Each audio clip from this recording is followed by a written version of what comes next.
Good evening everybody and welcome to Creatrix channel my dear friends. We are live again. तो हम लोग वापस आ चुके हैं लेक्चर 2 के लिए जिसका आप सभी लोगों को इंतजार था और आज से हम लोग पहली यूनिट स्टार्ट करने वाले हैं। That is the introduction to transmission line. ठीक है, और आज के लेक्चर में आपको काफी ज्यादा मजा आने वाला है, काफी चीजें सीखने मिलने वाली हैं, बहुत बढ़िया तरीके से एंजॉय करेंगे आज का लेक्चर। तो चलिए स्टार्ट किया जाए। तो मेरे भाई सबसे पहले let me introduce myself for my friends who are meeting me for the first time. My dear friends, my name is Ankit Goyal. I got AIR1 twice in GATE in 2014 and 2018. I was awarded the President of India Gold Medal in the year 2013 when I graduated from IIT Indore, and till date I have taught more than 1 lakh students in the online and the offline classes, and presently I am working as a director at an academy for GATE department. But that is not the reason why I am here. हम लोग यहाँ पे क्यों हैं, हम लोग क्यों इकट्ठा हुए हैं? Because we want to get the top rank in GATE and ESE. और आपकी उस टॉप रैंक के लिए मैं डेली आपसे मिलने आता हूं 7 बजे और आपके लिए लेके आता हूं कुछ नए कंसेप्ट, कुछ नई नॉलेज, और हम लोग पढ़ते हैं नए से नए सब्जेक्ट्स। कंट्रोल सिस्टम हमने कवर किया, डिजिटल, मशीन, पावर इलेक्ट्रॉनिक्स, और अब हम पहुंचे हैं पावर सिस्टम पे। और आज कायदे से आपके पावर सिस्टम की ट्रांसमिशन लाइन की शुरुआत होने वाली है मेरे भाई। तो हमने एकदम रेवोल्यूशनाइज कर दिया है गेट और ईएससी की फील्ड को। हम लोग कंप्लीट सिलेबस यूट्यूब पे करा रहे हैं, जैसा ना आज तक पहले कभी हुआ और ना शायद आगे कोई कर पाएगा। ठीक है, तो हम लोगों ने कंप्लीटली चेंज कर दिया सिनेरियो, और जो बच्चे पहले सोच भी नहीं पाते थे कि वो लोग टॉप रैंक लाएंगे, आज वो लोग एक सपने के साथ जी रहे हैं कि सर हमें भी टॉप रैंक लाना है। आप पढ़ाओ, आप जितना पढ़ाओगे हम आएंगे। और ये पावर किसने दिया है? इस क्रिएट्रिक्स चैनल ने। अब देखो मेरे भाई, अगर आप लोगों का सपना है एक टॉप रैंक लाने का, तो ये लिंक जरूर विजिट करना। ये लिंक विजिट करने से पहले डाउनलोड कर लेना अनअकैडमी लर्निंग ऐप, क्योंकि अनअकैडमी लर्निंग ऐप पे इंडिया के सारे टॉप एजुकेटर लाइव पढ़ा रहे हैं, फ्री क्लासेस ले रहे हैं, मैं और मेरे जैसे सारे टीचर्स। इसके अलावा मेरे भाई आपको अनअकैडमी लर्निंग ऐप पे मिलती हैं लाइव क्विज, लाइव कंपटीशन और फ्री टेस्ट सीरीज भी मिलती है। अब इतना कुछ जब फ्री मिल रहा है मेरे भाई, तो ऐप आज ही मोबाइल में डाउनलोड कर लेना अपने प्ले स्टोर या ऐप स्टोर से, अनअकैडमी लर्निंग ऐप डाउनलोड करने के बाद आप इस लिंक पे जाएंगे tinyurl.com/ankitesc। इस लिंक पे आपको मिलेंगी मेरी सारी क्लासेस जो अभी तक हो चुकी हैं या जो आगे होने वाली हैं। जो आगे होने वाली हैं वो आपको मिलेंगी अपकमिंग स्पेशल क्लासेस में। जैसे मैं अभी डेली दोपहर 12:30 बजे पावर इलेक्ट्रॉनिक्स के प्रीवियस ईयर क्वेश्चन लगवा रहा हूं, और शाम को 8:30 बजे बीजेटी के एम्पलीफायर करा रहा हूं। आज शाम को 8:30 बजे मैं बीजेटी एम्पलीफायर के क्वेश्चन कराने वाला हूं, तो आप उसका भी हिस्सा बन सकते हो। लिंक आपको मिल जाएगा अपकमिंग स्पेशल क्लासेस में। इसके अलावा कई सारी क्वेश्चन सीरीज आपको मिल जाएंगी। नेटवर्क की क्वेश्चन सीरीज मिलेगी, सिग्नल की क्वेश्चन सीरीज मिलेगी, और पावर सिस्टम में प्रोटेक्शन, स्टेबिलिटी, TND, ये सारी चीजें आपको पावर सिस्टम में मिल जाएंगी। तो इतना कंटेंट मेरे भाई ऑलरेडी प्रेजेंट है, अगर आप जाते हो, और दैट इज फ्रीली अवेलेबल, पूरा फ्री है। एक बार विजिट करके देखो ये वाला लिंक। और देखो प्लस पे आओगे तो और मजा आ जाएगा। क्यों मजा आ जाएगा मेरे भाई? क्योंकि प्लस पे मिलता है आपको लाइव क्लासेस डेली।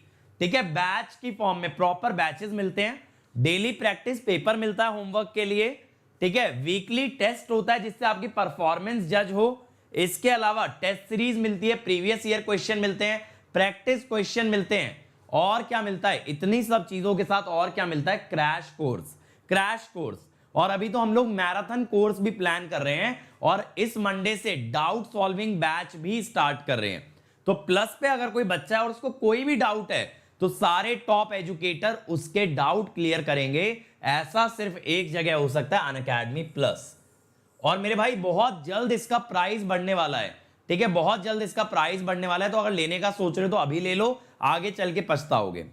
और आइकॉनिक में तो सोने पे सुहागा है। यहां आपको मिल जाएगा एक पर्सनल कोच। तो जितने सवाल आप मुझसे पूछते हो, सर कितना पढ़ें, कहां से पढ़ें, क्या छोड़ें, ये सब आपको आइकॉनिक में बताएगा पर्सनल कोच।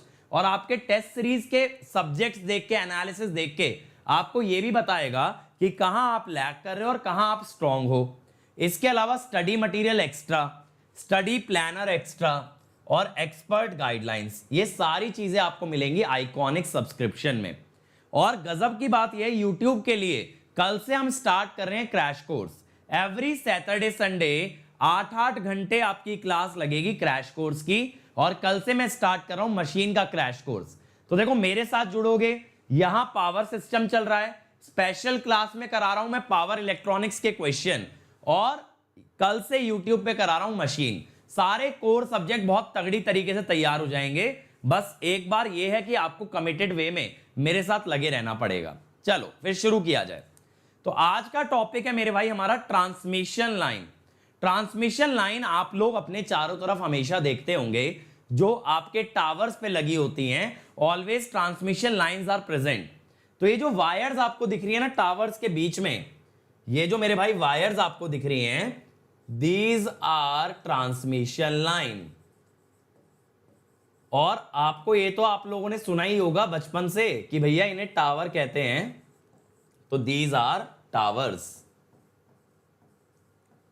अब आप इस यूनिट के अंदर ये टावर्स और ट्रांसमिशन लाइन से जुड़ी सारी बातें सीखने वाले हो। टावर्स और ट्रांसमिशन लाइन से जुड़ी सारी बातें आप सीखने वाले हो कि ट्रांसमिशन लाइन कैसे काम करती है, क्या उसके पैरामीटर्स होते हैं, टावर के क्या पैरामीटर्स होते हैं, सारी चीजें हम लोग डिटेल में पढ़ने वाले हैं। सारी चीजें एकदम डिटेल में पढ़ने वाले हैं मेरे भाई, ठीक है। तो चलो शुरू करते हैं अपना ट्रांसमिशन लाइन का सफर। और आज तक अगर आपने पावर सिस्टम में कुछ भी नहीं पढ़ा तो कोई टेंशन वाली बात नहीं है, मैं हूं, सब चीजें बेसिक से पढ़ाऊंगा। और आज पावर सिस्टम की पहली यूनिट की ऑफिशियल स्टार्टिंग है। नोट्स मिलेंगे कल, और आज वाले नोट्स आज मैं आप लोगों को दे दूंगा, टेंशन मत लो और ध्यान दो, ठीक है। और क्रैश कोर्स की टाइमिंग के लिए एक बार हमने जो क्रैश कोर्स लॉन्च का वीडियो बनाया था वो देख लेना। कल 4:30 से 6:30 मेरी क्लास है, 7 से 9 विशाल सर की क्लास है, उससे पहले भीमा शंकर सर की क्लास और कामेश सर की क्लास है मॉर्निंग में, ठीक है। कोई रेफरेंस बुक की जरूरत नहीं है जब मैं पढ़ा रहा हूं। चलो अब मेरे भाई ट्रांसमिशन लाइन देखो होती क्या है। ट्रांसमिशन लाइन एक लिंक होता है दो बसेस के बीच में, जो करंट या पावर को कैरी करता है। जो करंट या पावर को कैरी करता है that is a transmission line. अब ऐसा समझो ट्रांसमिशन लाइन नेटवर्क की एक ब्रांच जैसा है। तो सर ये बस क्या होता है, क्या ये वही बस है जिसमें हम चल के जाते हैं, जिसके अंदर हम बैठ के जाते हैं? नहीं मेरे भाई, उस बस की बात नहीं कर रहा हूं, तुम्हारी पैसेंजर बसेस की बात नहीं कर रहा हूं। बस होती है पावर सिस्टम की एक नोड। अब आप नेटवर्क के अंदर नोड तो समझते होगे, वही नोड है आपकी बस, और उस नोड को लिंक करने वाली जो वायर है that wire is a transmission line. तो ट्रांसमिशन लाइन कुछ भी नहीं है, it is just a wire which connects to buses in a power system. और ये वायर क्या करती है, ये करंट और पावर कैरी करती है एक बस से दूसरी बस तक। ये करंट या पावर लेके जाती है। जैसे मैंने आपको कल बताया भी था कि भाई कई बार क्या होता है कि कुछ एरियाज अपने पावर सिस्टम में ऐसे हैं जहां पे पावर की कमी है, कुछ एरियाज ऐसे हैं जहां पावर ज्यादा है। तो अब ये पावर को ट्रांसफर तो करना पड़ेगा ना। अब पावर, अगर इलेक्ट्रिकल पावर ट्रांसफर करनी है तो वायर से ही होगी, और वो वायर कौन है, वो है ट्रांसमिशन लाइन, ठीक है। और मैंने आपको यह भी बताया था 1998 के अंदर पावर ग्रिड स्टैब्लिश हुई थी, जिसने ये पूरा ट्रांसमिशन लाइन का प्रोजेक्ट लिया था, और ट्रांसमिशन लाइंस का पूरा सिस्टम, पूरा पावर सिस्टम नेटवर्क रेवोल्यूशनाइज किया था, ठीक है मेरे भाई। तो ट्रांसमिशन लाइन को कुछ भी मत समझो अभी के लिए, बस ये मान लो एक वायर है जो दो बसेस या दो नोड्स को आपस में कनेक्ट करती है। अब ये वायर जब करंट लेके जा रही है मेरे भाई, तो ये करंट कौन ले जा सकता है, ये ले जा सकता है एक कंडक्टर। करंट कैरी कौन कर सकता है, सिर्फ और सिर्फ एक कंडक्टर। अब वो कंडक्टर कौन हो सकता है, एल्यूमिनियम, कॉपर, सिल्वर, गोल्ड। अब मेरे भाई सोने चांदी की तार तो बनाओगे नहीं, नहीं तो भले ही पब्लिक को शॉक लग जाए लेकिन पब्लिक उतार के ले जाएगी। ये कौन सी कंट्री है, इंडिया है मेरे भाई, इंडिया। यहां लोग कॉपर की वायर ना छोड़ें, गोल्ड सिल्वर तो बड़ी बात है, समझ रहे हो। गोल्ड सिल्वर तो बहुत बड़ी बात हो गई, आयरन की वायर, एल्यूमिनियम की वायर तक चोरी हो जाती है। तो इसीलिए मेरे भाई बात यह आती है कि हम लोग कौन सा मटेरियल प्रेफर करेंगे ठीक है। तो इसीलिए हमारे पास कंडक्टिंग मटेरियल में 4 बड़े कंडक्टर होते हैं, एल्यूमिनियम, कॉपर, सिल्वर और गोल्ड। ये 4 बड़े मटेरियल हैं, लेकिन इनमें से प्रेफर कौन सा करेंगे?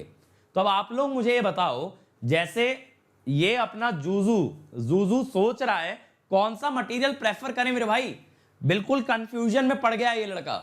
अब बताओ कौन सा मटेरियल आप लोगों के हिसाब से प्रेफर करना चाहिए, किस मटेरियल से ट्रांसमिशन लाइन हमें बनानी चाहिए, बताओ भाई। तो मुझे 2-3 लोग बोल रहे हैं एल्यूमिनियम, एक लड़का आया है कॉपर, आदित्य नारायण कॉपर, बहुत बढ़िया बहुत बढ़िया। ज्यादातर जनता बोल रही है एल्यूमिनियम। तो सही जवाब aluminium is preferred over other materials, aluminium को ही ज्यादा प्रेफर करते हैं। अब ऐसा क्यों करते हैं? मटेरियल हल्का है, मटेरियल सस्ता है, मटेरियल की रेजिस्टिविटी ज्यादा है और कोरोना इसके अंदर कम है। अब बात है मटेरियल हल्का है, इससे क्या भला होने वाला है? मटेरियल हल्का है तो क्या भला होगा भाई? टावर के ऊपर ट्रांसमिशन लाइन टांगोगे, जब कोई भी चीज आप हैंग करने वाले हो तो उसका वेट जितना कम रहे उतना बेहतर है, otherwise tower will not be mechanically stable. अगर आप चाहते हो आपका टावर मैकेनिकली स्टेबल रहे तो उस पे आपको वजन कम डालना पड़ेगा, तो एक लाइट मटेरियल आपको लेना चाहिए, दैट शुड बी एल्यूमिनियम।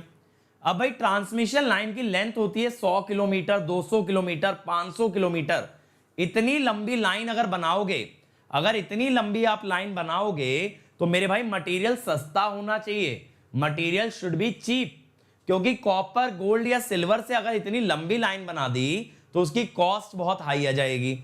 अब मैंने आपको एक चीज पहले भी बताई थी, कॉस्टिंग का फंडा क्या होता है, ठीक है? कॉस्टिंग का फंडा क्या होता है कि जितनी भी कॉस्ट पावर सिस्टम के अंदर इन्वेस्ट होगी वो कॉस्ट आपके इलेक्ट्रिसिटी बिल के अंदर रिफ्लेक्ट होगी, वो कॉस्ट आपके इलेक्ट्रिसिटी बिल के अंदर रिफ्लेक्ट होगी। अब मेरे भाई जब वो कॉस्ट आपके बिल के अंदर जुड़ के आने वाली है तो हम लोग वो कॉस्ट बियर सिर्फ कब करेंगे? हम लोग ये कॉस्ट सिर्फ तब बियर करेंगे जबकि कॉस्ट कम से कम हो।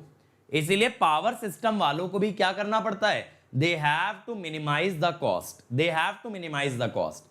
देखो लाइफ में कभी भी कोई भी सिस्टम डिजाइन कर लेना, उसकी कॉस्ट मिनिमम रखोगे तभी आपका सिस्टम मार्केट के अंदर सस्टेनेबल होगा और मार्केट के अंदर कोई परचेज करेगा।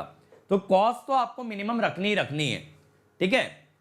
तो lower cost is a very big factor, क्योंकि मेरे भाई आप इतना बड़ा सिस्टम, इतनी लंबी लाइन बना रहे हो कि महंगी कॉस्ट अफोर्ड नहीं कर सकते। अब देखो अगला है मोर रेजिस्टिविटी देन कॉपर। अब मेरे भाई आपको ऐसा लग रहा होगा कि रेजिस्टिविटी ज्यादा होना तो नुकसानदायक है, आपको ये लगेगा रेजिस्टिविटी ज्यादा होना नुकसानदायक है, इससे फायदा क्या है? और सर तो ऐसे लिख रहे हैं कि भाई ये तो प्रेफरेंस है, मतलब ये तो प्रेफर्ड है। अब ऐसा क्यों? देखो ये मैं समझाता हूं, पॉइंट ध्यान से समझते जाना मेरी बात। सॉरी, ग्रेटर आएगा,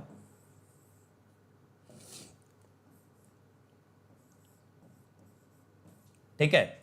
अब मैं यहां पे देखो क्या कहता हूं, मैं ये कहता हूं मेरे भाई ध्यान से समझना कि फॉर सेम रेजिस्टेंस, अगर एल्यूमिनियम और कॉपर का रेजिस्टेंस सेम चाहिए तो आप क्या करोगे? रो एल्यूमिनियम इंटू एल इंटू ए एल्यूमिनियम। अब आप कहोगे सर दोनों तरफ लेंथ क्यों सेम रख दी है? अब मेरे भाई मान लो बैंगलोर से हैदराबाद की ट्रांसमिशन लाइन है, अब वो एल्यूमिनियम से बने या वो कॉपर से बने, एल्यूमिनियम से बने या कॉपर से बने, उसकी लेंथ तो सेम रहेगी, लेंथ तो मेरे भाई सेम रहेगी। तो यहां से लेंथ तो कट गई। अब यहां से क्या आया? Area aluminium by area copper is rho aluminium by rho copper.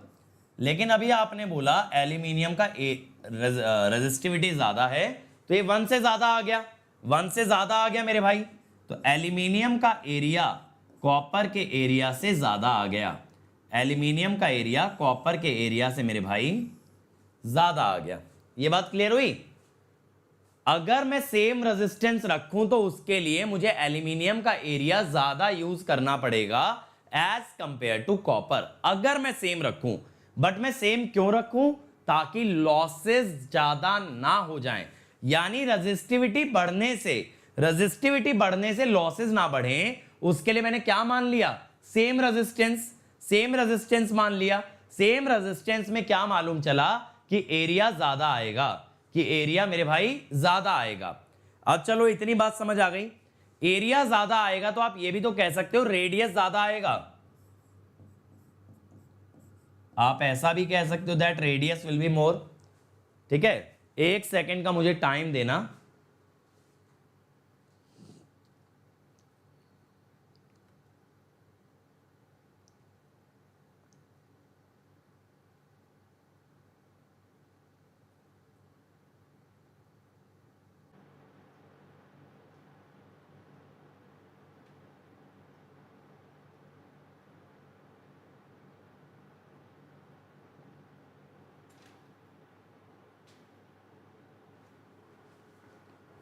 अब देखो, अब तो कोई दिक्कत नहीं आ रही किसी को? अब तो कोई दिक्कत नहीं आ रही मेरे भाई किसी को? जल्दी से कंफर्म करो। ठीक है, और देखो लाइक बटन दबा देना मेरे भाई। मैं देख रहा हूं लाइक काफी कम है इस सेशन पे। सब लोग अटेंडेंस मार्क कर दिया करो लाइक करके जल्दी से। आप लोगों की अटेंडेंस बहुत जरूरी है।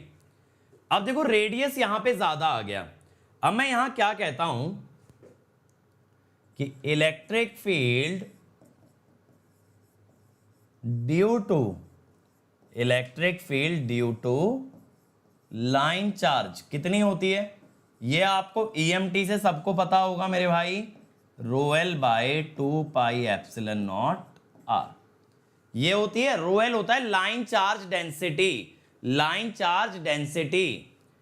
अब देखो, अगर रेडियस एल्यूमिनियम का ज्यादा है तो इलेक्ट्रिक फील्ड एल्यूमिनियम की कम बनेगी, और ये हमें फायदा पहुंचाएगा इन टर्म्स ऑफ कोरोना। ये हमें फायदा किस में पहुंचाएगा? कोरोना में, कि कोरोना कम होगा। ठीक है, ये बात क्लियर हुई। अब बात है कोरोना क्या है मेरे भाई? ये तुम्हारा कोविड वायरस नहीं है।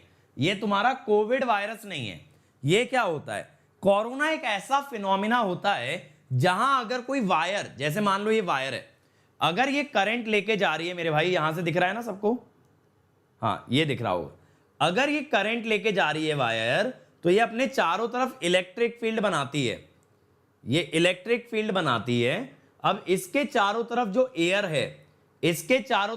एयर है मेरे भाई, वो एयर हो जाती है आयनाइज। ठीक है, इसके चारों तरफ की एयर हो जाती है आयनाइज। अब इसके चारों तरफ की जब एयर आयनाइज हो गई, तो वो एयर स्टार्ट कर देगी कंडक्शन।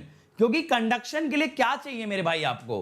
कंडक्शन के लिए चाहिए पॉजिटिव चार्ज और नेगेटिव चार्ज। तो जब ये एयर पॉजिटिव नेगेटिव चार्जेस में टूट गई, तो अब ये भी कंडक्ट करेगी। इस इफेक्ट को कहते हैं कोरोना। जब किसी कंडक्टर के चारों तरफ का इंसुलेटर कंडक्टिंग बन जाए, तो उसे कहते हैं कोरोना। क्या कहते हैं? कोरोना। अरे मेरे भाई, आयनाइजेशन का मतलब नहीं पता क्या? आयनाइजेशन का मतलब है जब इलेक्ट्रॉन एटम से निकाल दिया जाए, तो उसी को तो आयनाइजेशन कहते हैं। केमिस्ट्री तो पढ़े होगे, ionisation energy, electron affinity, electronegativity, ये चीजें तो पढ़ रखी होंगी। आयनाइजेशन का क्या मतलब है? जब एयर, जो कि एक इंसुलेटर है, एयर के अंदर जो एटम है, अगर वो अपना इलेक्ट्रॉन छोड़ दे। इलेक्ट्रॉन क्यों छोड़ दे? आपने लगा दी उस पर इलेक्ट्रिक फील्ड, तो आपने इलेक्ट्रॉन खींच के निकाल दिया एटम से। अब ये इलेक्ट्रॉन अगर करंट कैरी करने लग जाए, तो इसको कहते हैं कोरोना। यानी करंट सिर्फ कंडक्टर में नहीं, उसके चारों तरफ की एयर में भी फ्लो करेगा, that is corona. Current air के अंदर भी फ्लो करेगा, दैट इज कोरोना। तो कोरोना कम होता है, इसीलिए हाई रेजिस्टिविटी फायदेमंद है। कोरोना किस वोल्टेज पे आता है, क्या क्या फैक्टर्स उसे अफेक्ट करते हैं, ये मैं आपको कोरोना टॉपिक के अंदर पढ़ाऊंगा, अभी नहीं। ठीक है, आगे करेंगे। चलो, अब बात है लाइन के अंदर डिजायरेबल कैरेक्टरिस्टिक क्या होती हैं। लाइन के अंदर ऐसी क्या क्वालिटी है जो आप चाहते हो? आप ये चाहते हो मेरे भाई उसके अंदर लॉसेस मिनिमम रहे, उसकी एफिशिएंसी मैक्सिमम रहे। आप ये चाहते हो लॉसेस मिनिमम रहे और उसकी एफिशिएंसी मैक्सिमम रहे।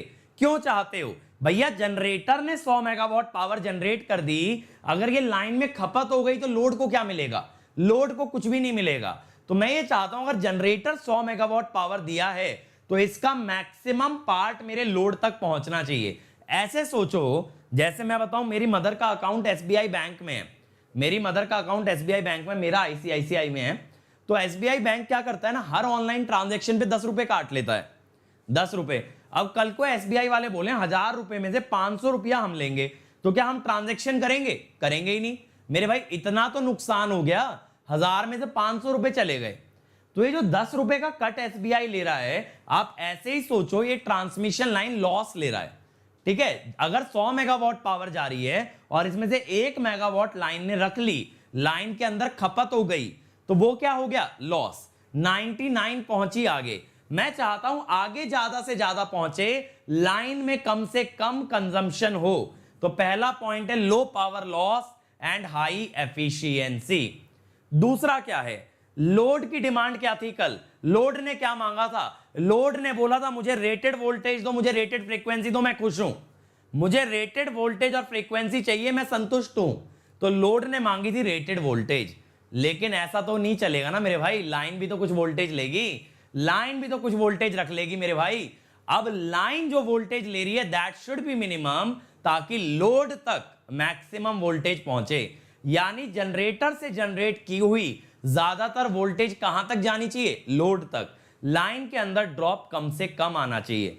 तो दो पैरामीटर हो गए, लाइन के अंदर पावर लॉस कम होना चाहिए और लाइन के अंदर वोल्टेज का ड्रॉप कम होना चाहिए, ताकि ज्यादा से ज्यादा पोर्शन आपके लोड तक पहुंचे, ताकि ज्यादा से ज्यादा पोर्शन आपके लोड तक पहुंचे, ठीक है।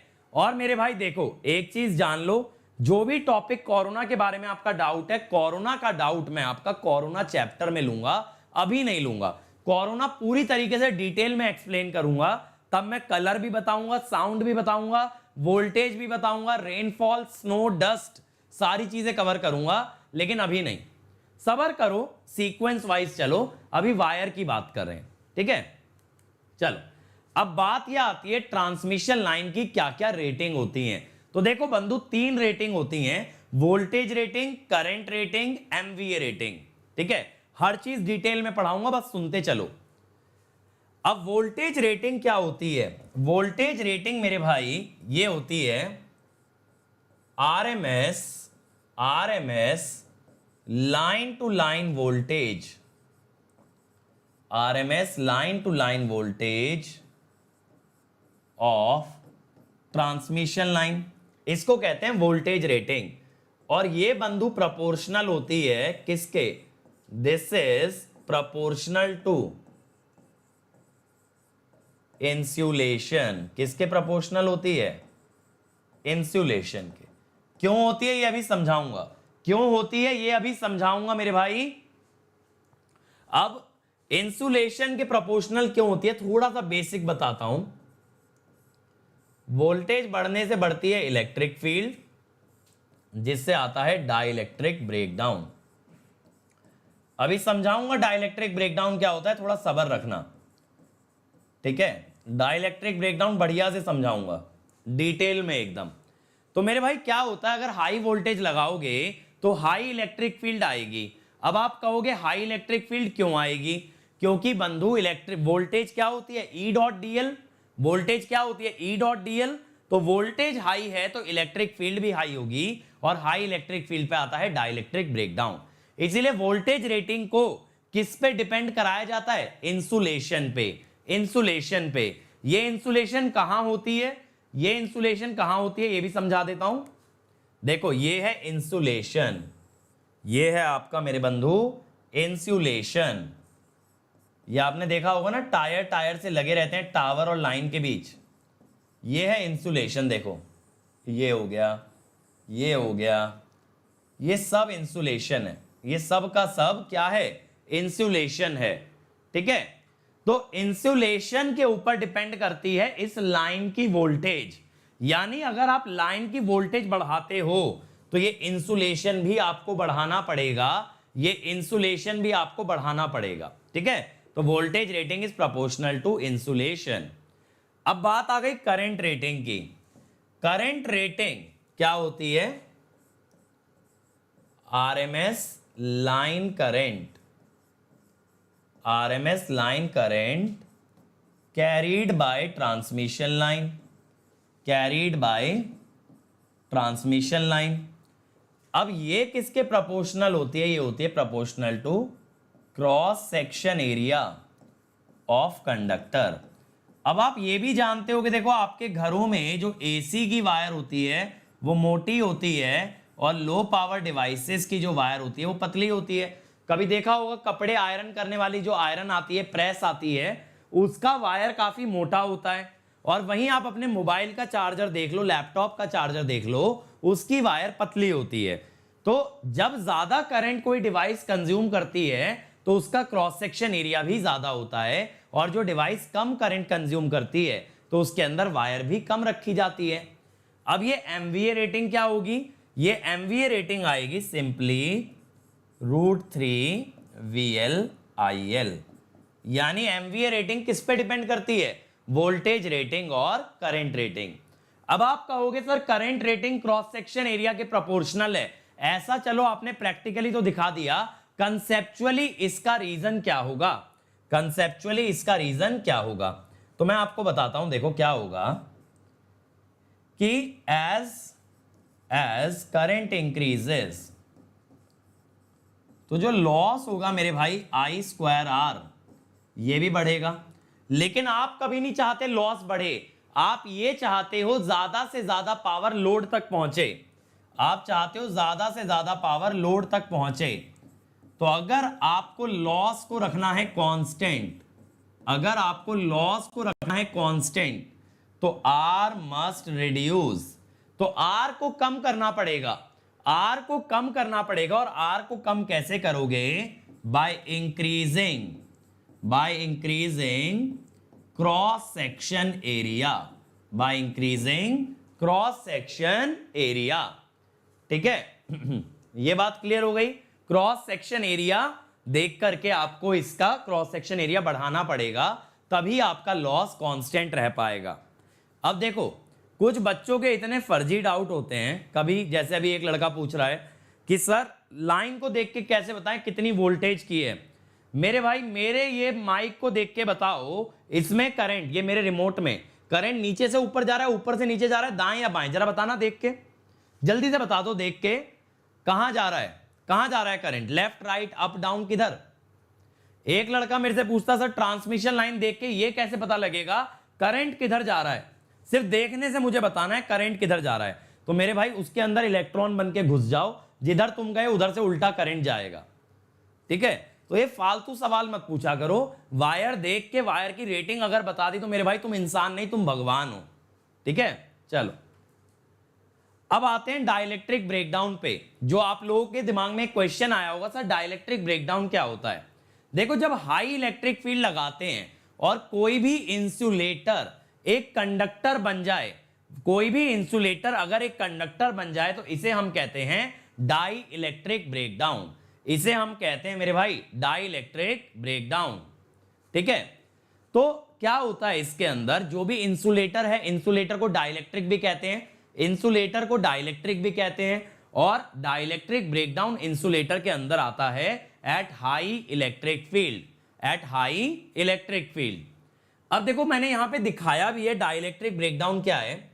ये देखो यहां पे जब हाई वोल्टेज बनेगा, जब यहां पे देखो हाई वोल्टेज बनेगा तो ये बीच का जो मीडियम है ना, ये हो चुका है आयनाइज, बीच का मीडियम हो चुका है आयनाइज।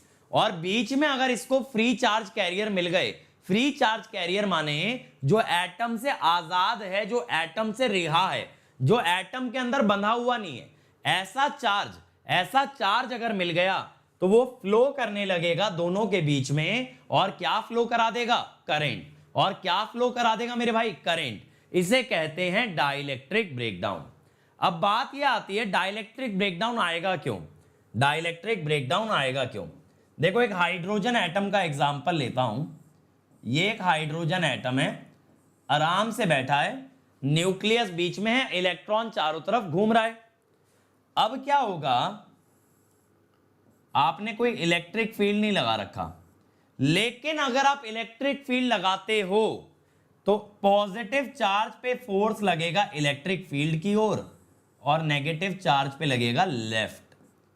तो देखो, अगर मैं ऐसे इलेक्ट्रिक फील्ड लगा दूं तो देखो नेगेटिव चार्ज आ गया लेफ्ट में, अगर इलेक्ट्रिक फील्ड लगाओगे राइट में तो F इक्वल टू QE के हिसाब से नेगेटिव चार्ज पे फोर्स लगेगा लेफ्ट, नेगेटिव चार्ज पे फोर्स लगेगा लेफ्ट, तो नेगेटिव चार्ज आ गया लेफ्ट में, पॉजिटिव चार्ज चला गया राइट में। यानी ये इलेक्ट्रिक फील्ड दोनों चार्जेस को दूर ले जा रही है, ये इलेक्ट्रिक फील्ड दोनों चार्जेस को दूर लेके जा रही है। अब लेकिन मेरे भाई, ये पॉजिटिव और नेगेटिव के बीच में भी तो एक फोर्स है, ये भी तो एक फोर्स है ना, force of attraction, force of attraction भी है। अगर आपने इस फोर्स को ओवरकम कर दिया, अगर आपने इस फोर्स को ओवरकम कर दिया तो ये इलेक्ट्रॉन हो जाएगा आजाद, ये इलेक्ट्रॉन हो जाएगा आजाद, और तब आएगा डाइलेक्ट्रिक ब्रेकडाउन। ठीक है, ऐसा सोचो ये एक डाइपोल है, ये क्या बन गया, एक डाइपोल।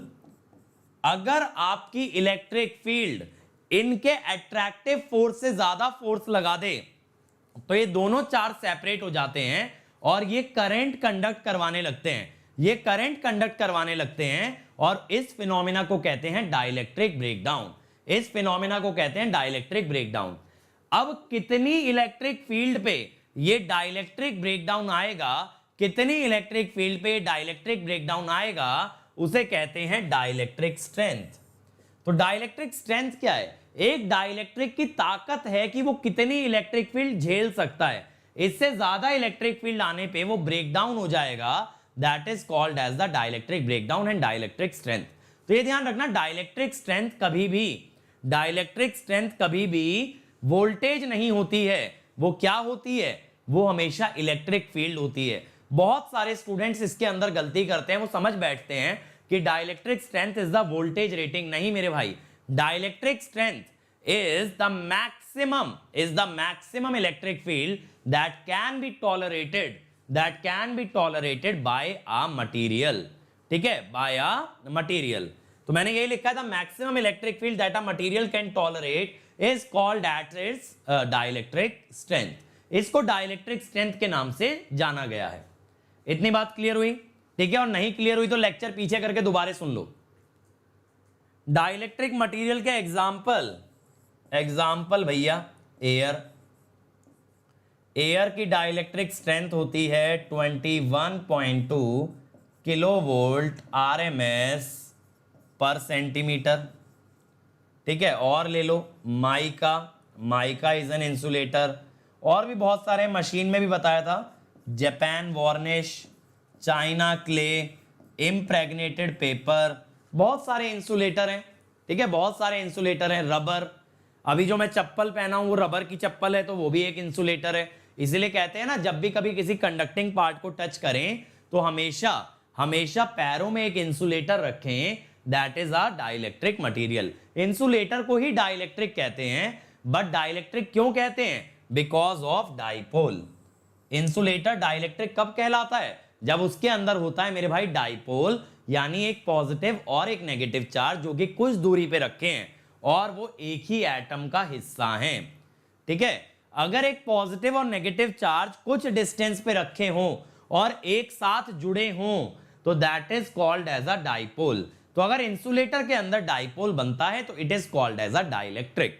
तो इतना सा फर्क है, इतना सा फर्क है। ठीक है, ये बात क्लियर हो गई, ये बात क्लियर हो गई। डाइपोल वाला इंसुलेटर क्या कहलाएगा, डाई इलेक्ट्रिक।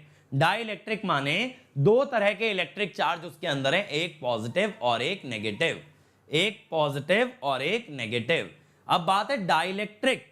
डाइलेक्ट्रिक क्या हुआ, दो चार्जेस पॉजिटिव और नेगेटिव, और इसको डाइपोल कब बोलेंगे। देखो डाइपोल आप बस इतना याद करते हो, आप इतना रटते हो कि positive and negative charge separated by a distance is called as a dipole. नहीं मेरे भाई, positive and negative charge separated by a distance but still bound together is called as a dipole। Is called as a dipole. Bound together यानी ये एक ही atom का हिस्सा हो, ऐसा नहीं एक खुला पॉजिटिव चार्ज और एक खुला नेगेटिव चार्ज रख दो तो ये डाइपोल है, ना मेरे भाई ना।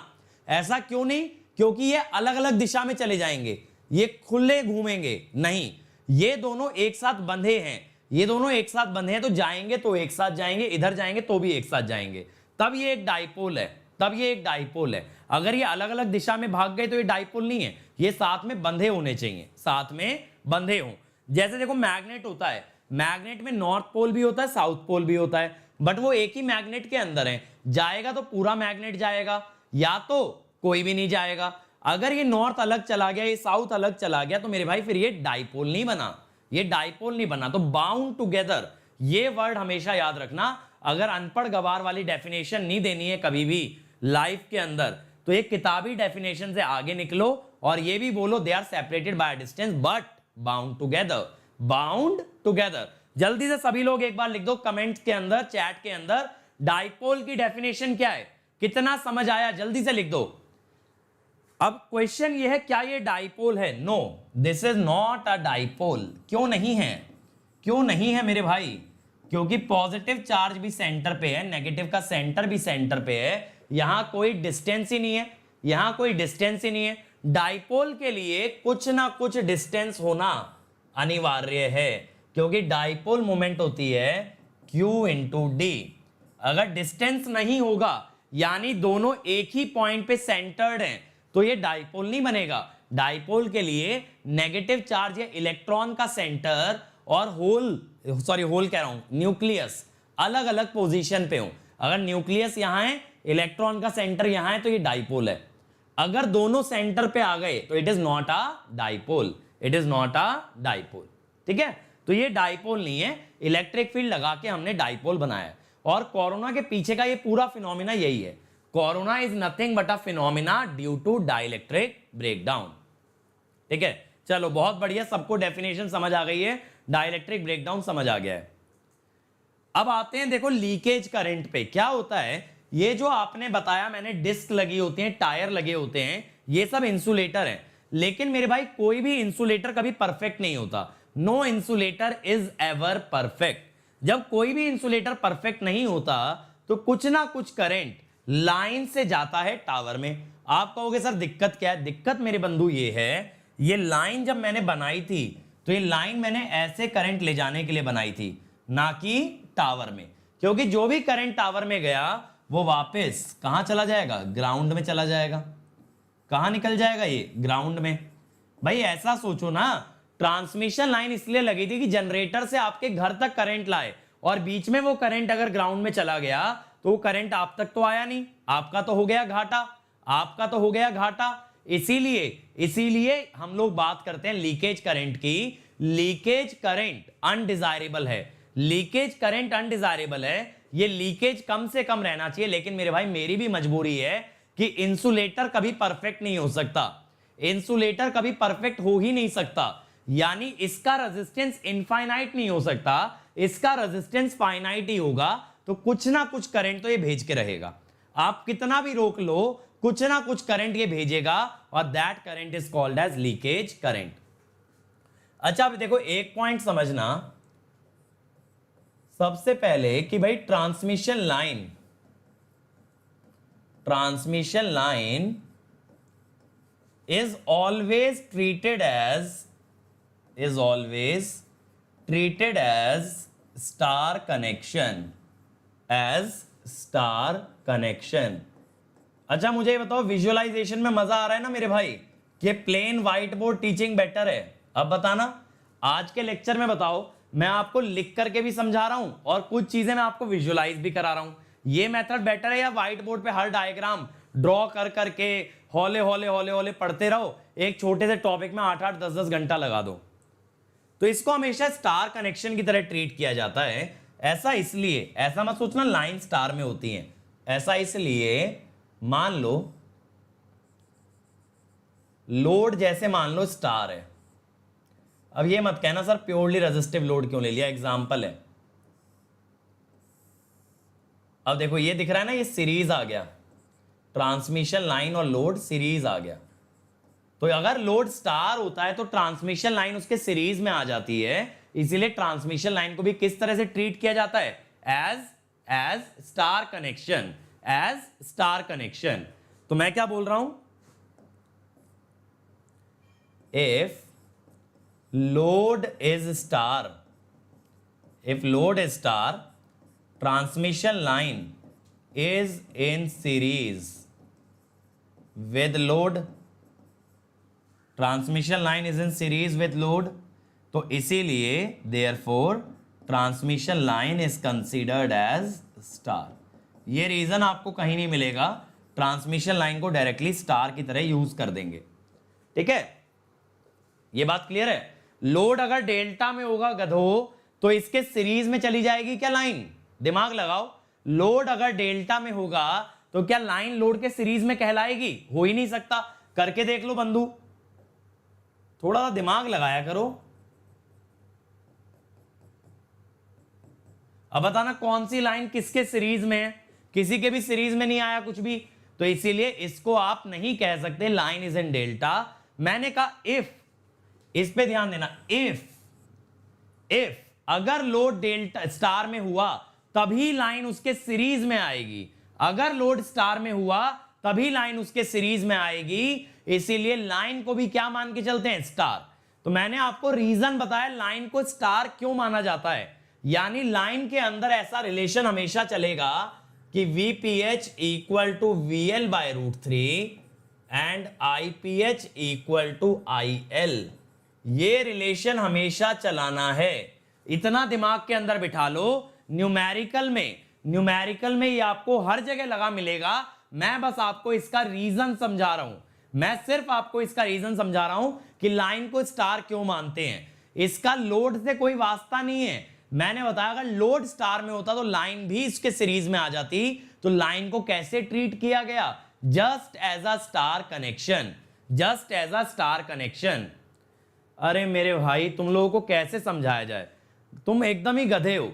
मैंने ये नहीं बोला स्टार का फायदा है, सीरीज का फायदा है, पैरेलल का फायदा है, डेल्टा का फायदा है। फायदे नुकसान की बात नहीं कर रहा हूं, एक छोटा सा फैक्ट समझा रहा हूं कि अगर लोड स्टार में होता है, अगर लोड स्टार में होता है तो लाइन उसके सीरीज में होती है, इसीलिए लाइन को भी स्टार की तरह ही हमेशा ट्रीट किया जाता है।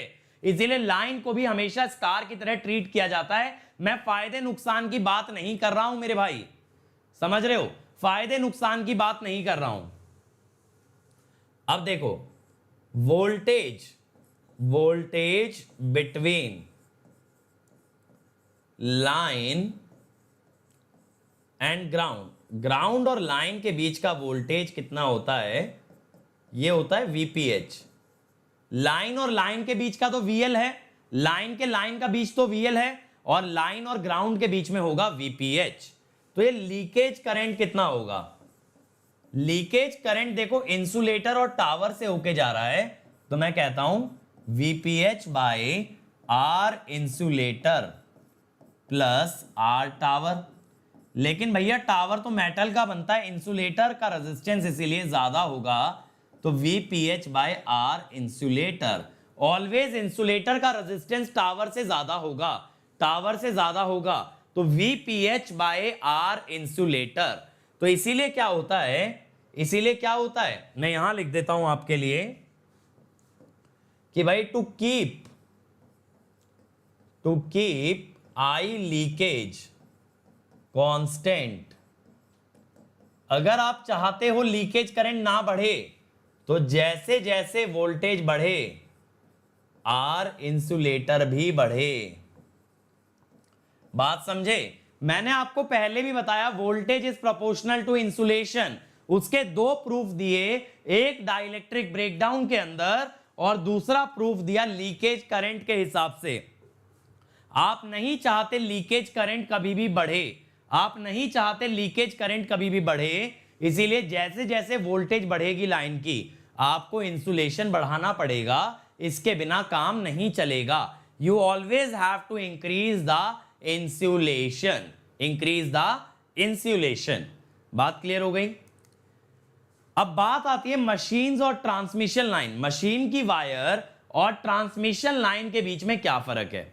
अब मेरे भाई ट्रांसमिशन लाइन हमेशा एटमॉस्फेयर में एक्सपोज्ड है, ट्रांसमिशन लाइन हमेशा एटमॉस्फेयर के अंदर एक्सपोज्ड है, तो ये तो खुले में है, लेकिन मशीन की वाइंडिंग बाहर योक से प्रोटेक्टेड है।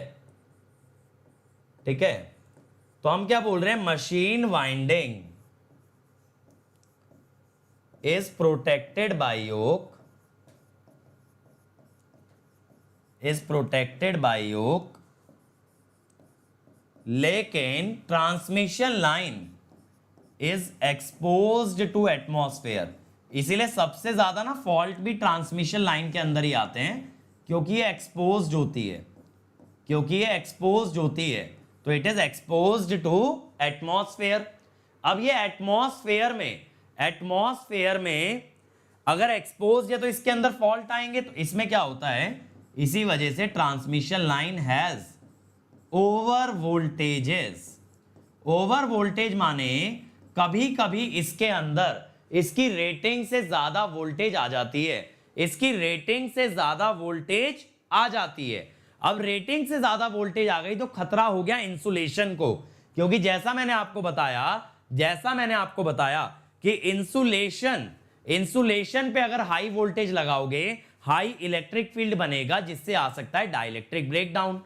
तो इसीलिए जब इंसुलेटर बनाएंगे ट्रांसमिशन लाइन के अंदर कभी भी वोल्टेज रेटिंग देख के नहीं बनाएंगे, क्या देख के बनाएंगे, ओवर वोल्टेज। दोबारा समझो, ट्रांसमिशन लाइन के अंदर अगर 11 केवी की रेटिंग है, लेकिन किसी कारण से इसमें 12 या 13 केवी पैदा होता है, तो इंसुलेटर ये 12 या 13 केवी के हिसाब से बने, ना कि 11 केवी के हिसाब से। क्योंकि 11 केवी पे बना तो दिया, जब कभी 12 या 13 केवी पैदा होगा तब मेरे भाई इतना हाई वोल्टेज हो जाएगा लाइन के अंदर कि इंसुलेटर डैमेज हो जाएगा। इंसुलेटर अगर डैमेज हो गया तो सारा करंट टावर में जाने लगेगा। खुद सोचो ना, ये इंसुलेटर अगर डैमेज हो गया, सारा करंट टावर में निकल जाएगा, आपके घर तक कुछ भी नहीं आएगा। इसीलिए इंसुलेटर डैमेज नहीं होना चाहिए, और उसके लिए आपको क्या करना पड़ेगा, ट्रांसमिशन लाइन का इंसुलेशन किसके हिसाब से बनाओगे, ओवर वोल्टेज के हिसाब से। यह ध्यान में रखते हुए कि कभी ना कभी वोल्टेज ज्यादा भी आ सकता है, कभी ना कभी वोल्टेज ज्यादा भी आ सकता है। तो यहां पे क्या होता है, ट्रांसमिशन लाइन के अंदर insulation is proportional to over voltage, और यहां पे क्या होता है, insulation is proportional to voltage rating. ये दोनों में बहुत बड़ा फर्क है जब इंसुलेशन की बात करते हैं, कि मशीन के अंदर ओवर वोल्टेज तो आएगा नहीं, वो एटमॉस्फेयर में एक्सपोज्ड है नहीं, वो एटमॉस्फेयर में एक्सपोज्ड है नहीं। अब बात यह आती है ओवर वोल्टेज क्यों आएगा, बात यह आती है ओवर वोल्टेज क्यों आएगा, क्या कारण बनेंगे। तो पहला ओवर वोल्टेज होता है lightning over voltage, lightning over voltage.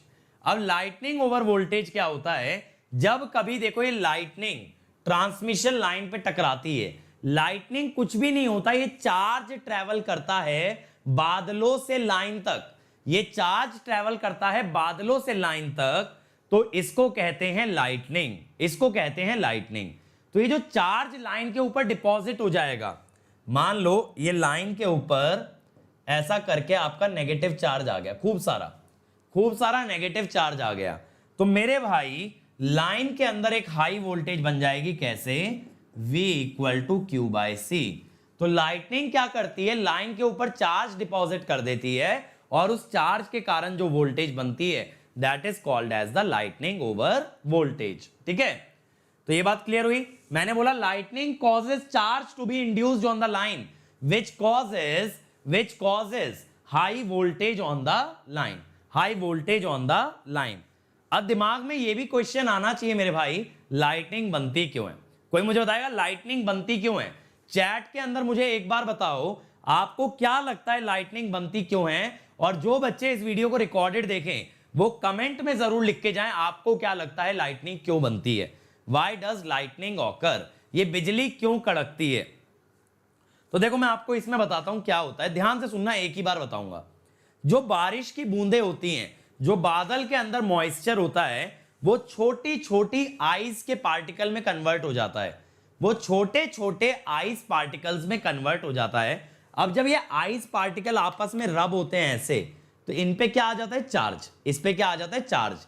तो क्लाउड जो होता है वो चार्ज होता है due to this ice droplet, छोटे छोटे आइस की वजह से ये चार्ज आपका क्या होता है, ये क्लाउड चार्ज होता है। अब ऐसा होता है कि क्लाउड का जो निचला हिस्सा है वो नेगेटिव चार्ज होता है और क्लाउड का ऊपर वाला हिस्सा होता है पॉजिटिव चार्ज।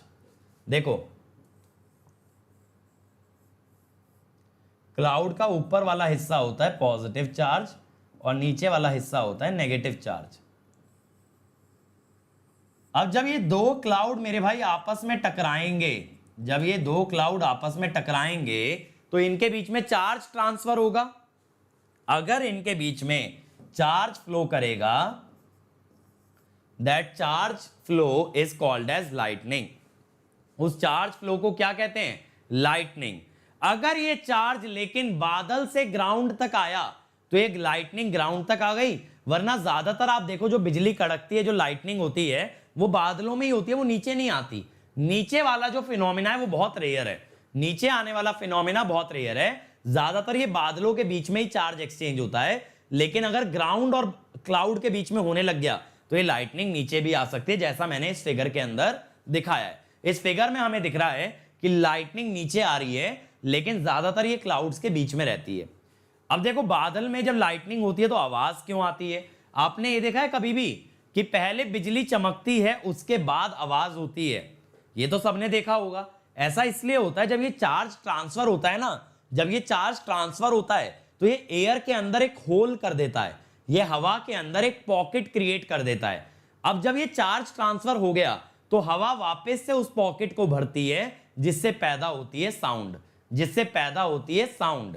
और साउंड की स्पीड लाइट से कम होती है, इसीलिए पहले चमक दिखती है और बाद में आवाज आती है। पहले चमक दिखती है और इस बाद में आवाज आती है। ये बात क्लियर हुई? तो मेरे भाई दोबारा से समझो, लाइटनिंग क्यों होती है? Due to charge transfer between the cloud और between cloud and ground. It is nothing but the flow of charge. When the charge flows, when the charge flows through the air, it creates a pocket, and when air fills that pocket, that produces a sound in the lightning. उससे क्या होती है? उससे आवाज आती है, उससे आवाज आती है। अब बात यह है, लाइटनिंग ओवर वोल्टेज का इस्तेमाल कब करेंगे? जब आपकी ट्रांसमिशन लाइन की वोल्टेज होगी less than 345 KV.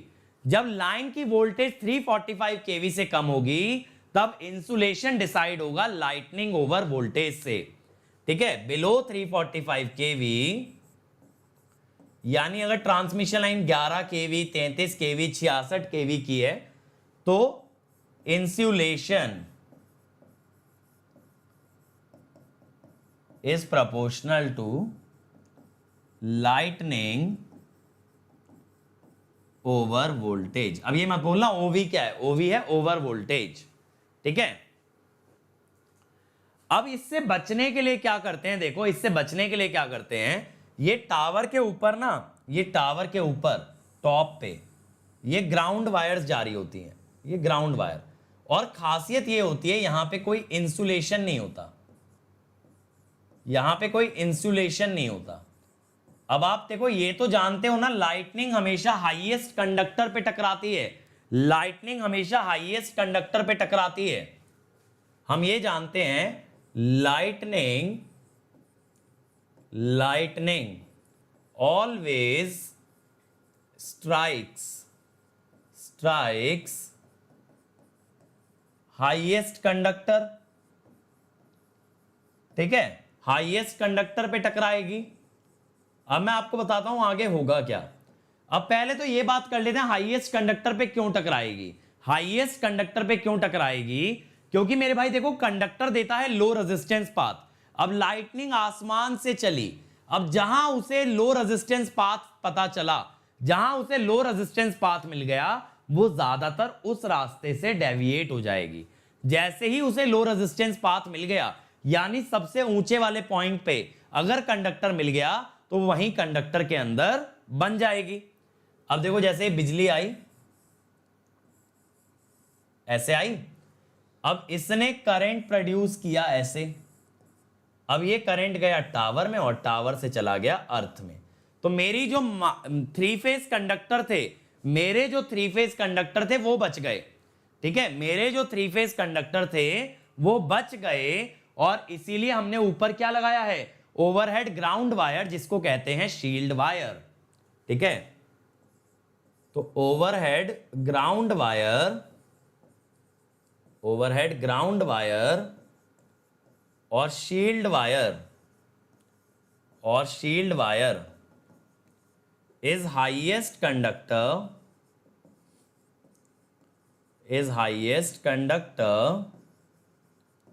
that provides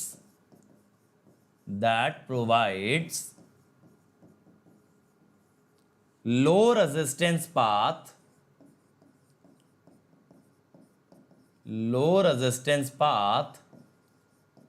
to ground। समझ गए? इसको शील्ड वायर के नाम से भी जाना जाता है, या फिर इसको ओवरहेड ग्राउंड वायर भी आप कह सकते हो। तो अब आपको ये समझ आया यहां इंसुलेटर क्यों नहीं दिया, क्योंकि यहां मैं स्पेशली चाहता हूं कि लाइटनिंग वाला जो करंट है वो टावर में जाए, और टावर से कहां निकल जाए, वो टावर से निकल जाए ग्राउंड में। लेकिन मैं कभी मेन वायर के करंट को ग्राउंड में नहीं जाने देना चाहता तो मेन वायर और टावर के बीच लगते हैं इंसुलेटर, यहां कोई इंसुलेटर नहीं लगता, ठीक है। अब दूसरी ओवर वोल्टेज होती है स्विचिंग ओवर वोल्टेज, ये दूसरी ओवर वोल्टेज होती है स्विचिंग ओवर वोल्टेज। अब क्या होता है, जब सर्किट ब्रेकर कभी ओपन होता है तो उसकी दोनों प्लेट अलग हो जाती हैं। सर्किट ब्रेकर की जब दो प्लेट सेपरेट हो जाती हैं मेरे भाई, ठीक है, जब सर्किट ब्रेकर की दोनों प्लेट सेपरेट हो जाती हैं तो it behaves like a capacitor. तो मैंने यही लिखा है, when circuit breaker open it behaves like a capacitor. अब मान लो ये वोल्टेज है Vs, ये बन गया ना LC ऑसिलेटर, ये क्या बन गया, LC ऑसिलेटर। अब ये जो LC ऑसिलेटर है बंधु, इसकी इक्वेशन लिखना मैंने YouTube पे सिखाया है, 2-3 वीडियो बना रखे हैं LC ऑसिलेटर के लिए, 2 या 3 बार वीडियो बनाया गया है। एक बार LC आप सर्च कर लेना, creatrix space LC, creatrix space LC search कर लेना, LC ऑसिलेटर मिल जाएगा। तो वोल्टेज की इक्वेशन ऐसे होती है, ठीक है, एक LC ऑसिलेटर में ओमेगा नॉट है 1/√LC। तो मेरे भाई ये जो V मैक्सिमम आएगा यहां पे, ये आएगा 2Vs, और ये कितने पे आएगा, at omega naught T equal to pi, pi पे आएगा 2Vs, पाई पे कितना आएगा 2Vs। तो ये जो वोल्टेज हो गई, ये आ गई स्विचिंग ओवर वोल्टेज, ये क्या आ गई स्विचिंग ओवर वोल्टेज। तो मेरे भाई क्या होता है, जब लाइन का वोल्टेज 345 से ज्यादा होता है, अगर voltage rating greater than 345 kV होगा,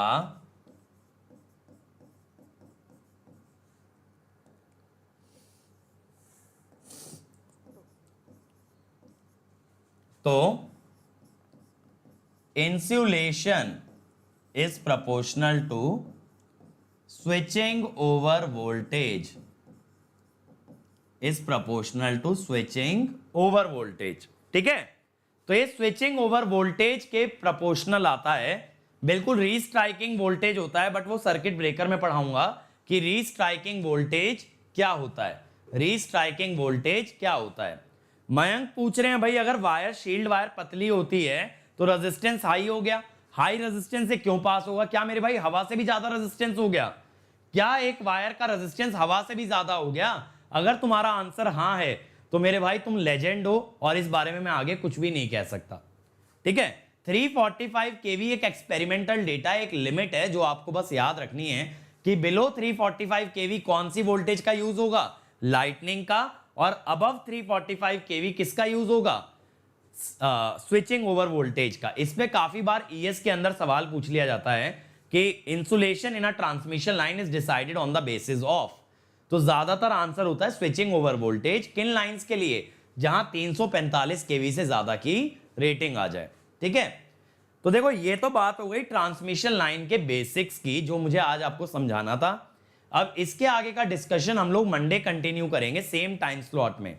लेकिन कल और परसों सैटरडे संडे 4:30 से 6:30 मशीन के क्रैश कोर्स कराने वाला हूं। और मशीन के क्रैश कोर्स में कल कराऊंगा इलेक्ट्रिकल मशीन के बेसिक के सवाल, ईएमटी से रिलेटेड, डॉट कन्वेंशन से रिलेटेड, मैग्नेटिक सर्किट से रिलेटेड, ये चीजें कराऊंगा। बेसिक से कराऊंगा विद क्वेश्चंस कराऊंगा, ठीक है। इसके अलावा अभी 8:30 बजे, ठीक है, इस बार अभी 8:30 बजे बीजेटी एम्पलीफायर, ठीक है, बीजेटी एम्पलीफायर मैं कराने वाला हूं 8:30 बजे। उसके क्वेश्चन अगर लगाना चाहते हो तो आ जाना, ठीक है, 8:30 बजे। और देखो ये जो लिंक है tinyurl.com/ankit इस पे आपको मेरी सारी स्पेशल क्लास के लिंक मिल जाएंगे। मैं डेली 12:30 बजे पावर इलेक्ट्रॉनिक्स के क्वेश्चन करा रहा हूं और डेली 8:30 बजे बीजेटी एम्पलीफायर करा रहा हूं, ठीक है। तो बीजेटी एम्पलीफायर का लिंक कहां मिलेगा, वो यहां मिलेगा, ठीक है। इस यूआरएल पे जाके अपकमिंग स्पेशल क्लासेस में तो अनअकैडमी लर्निंग ऐप जरूर डाउनलोड कर लेना, ठीक है। अब अगर आप प्लस पे आते हो, अनअकैडमी ज्वाइन करते हो, तो क्या मिलता है, daily practice paper, weekly quiz, test series, previous year question, crash course, doubt batch, ठीक है। ये सारी चीजें आपको मिलती हैं सिर्फ 22,500 में अगर कोड लगाओगे अंकित ESC। और इसका प्राइस इस मंथ में बढ़ने वाला है। कब बढ़ेगा अभी ये क्लियर नहीं है, लेकिन बहुत ही जल्दी बढ़ने वाला है। तो जल्दी से सब्सक्रिप्शन बुक कर लेना, वरना बाद में पछताओगे। और अगर आइकॉनिक पे आते हो तो आपको मिलेगा एक पर्सनल कोच, जिससे आप अपनी सारी क्वेरी पूछ सकते हो, कैसे तैयारी करनी है, कब करनी है, क्या पढ़ना है, क्या नहीं पढ़ना है, क्या छोड़ना है। और आपका वो टाइम टेबल भी बनवाएगा और साइड बाय साइड आपको वो ये भी बताएगा कि आपकी वीकनेसेस क्या हैं आपके टेस्ट के एनालिसिस को देखते हुए। इसका कॉस्ट थोड़ा महंगा है, तो जो बच्चे अफोर्ड कर सकते हैं उनके लिए बेस्ट है। बट कोड मत भूलना अंकित ESC। आज ही से मैंने पावर सिस्टम स्टार्ट किया अनअकैडमी पे और 5 तारीख से डाउट बैच स्टार्ट हो रहा है, जिसके अंदर सारे डाउट लिए जाएंगे अनअकैडमी वाले स्टूडेंट्स के, ठीक है। आप पेमेंट कर सकते हो credit, debit card, EMI, net banking, या अगर आपके पास वन टाइम पेमेंट के लिए पैसे नहीं है तो HDFC डेबिट कार्ड EMI और बजाज फिनसर्व पे भी डेबिट कार्ड EMI मिलती है। लेकिन कोड याद रखना अंकित ESC, अंकित ESC। ये मेरा टेलीग्राम चैनल है, यहां आपको नोट्स मिल जाएंगे। आपको नोट्स डाउनलोड करने की जरूरत नहीं है, सॉरी, नोट्स आपको लिखने की जरूरत नहीं है। मशीन के अंदर मैंने सारी डिक्टेशन की थी, लेकिन उससे बेटर मेथड है, उससे फास्टर मेथड है ये, जहां मैं अपने बनाए हुए नोट्स आपको सारे देने वाला हूं। और ये मेरा अनअकैडमी प्रोफाइल है, तो आज ही ऐप डाउनलोड करके मुझे फॉलो कर लेना, ताकि जब जब मैं अनअकैडमी पे फ्री क्लास लेता हूं आपके पास नोटिफिकेशन आ जाएगा, ठीक है। अब ये इलेक्ट्रिकल जंक्शन चैनल सब्सक्राइब कर लेना, इस पे बहुत ऑसम वीडियोस आने वाले हैं, बहुत तगड़े तगड़े कंसेप्ट आने वाले हैं इलेक्ट्रिकल जंक्शन पे। और क्रिएट्रिक्स चैनल को तो सब्सक्राइब करके ही रखो मेरे भाई, क्योंकि इस पे आपका कंप्लीट सिलेबस कवर हो रहा है। अनअकैडमी गेट क्वेश्चन, इस चैनल पे मैं प्रीवियस ईयर के सारे वीडियो सोल्यूशन डाल रहा हूं, मेरी टीम कवर कर रही है, तो इस चैनल को भी सब्सक्राइब कर लेना, ठीक है। फाउंडेशन, अगर आपको बेसिक्स कवर करने हैं इंजीनियरिंग के पहले के, और पाठशाला अगर आपको एनिमेशन से कंसेप्ट सीखना है, ठीक है। तो कल हम लोग मिलेंगे 4:30 बजे। Thank you everyone. 4:30 बजे मशीन के बेसिक्स की थ्योरी और मशीन के क्वेश्चन मैं लगवाऊंगा। थ्योरी भी बताऊंगा, लेकिन थ्योरी सिर्फ उतनी बताऊंगा जितनी एग्जाम के लिए रेलिवेंट है। तो ये क्रैश कोर्स का टारगेट बस गेट रहेगा, तो उसके अंदर उतने थ्योरेटिकल कंसेप्ट करेंगे जो एग्जाम के लिए रेलिवेंट है, और मेन फोकस रखेंगे क्वेश्चन कैसे आता है और क्वेश्चन कैसे सॉल्व किया जाता है, ठीक है। तो कल शाम 4:30 बजे आना ना भूलें। और सभी लोगों की कल क्लास है। भीमा शंकर सर लेने वाले हैं डिजिटल, कामेश सर एनालॉग, मैं मशीन, विशाल सर मैथ्स। ये 4 सब्जेक्ट आपके कल लगने वाले हैं। Thank you everybody.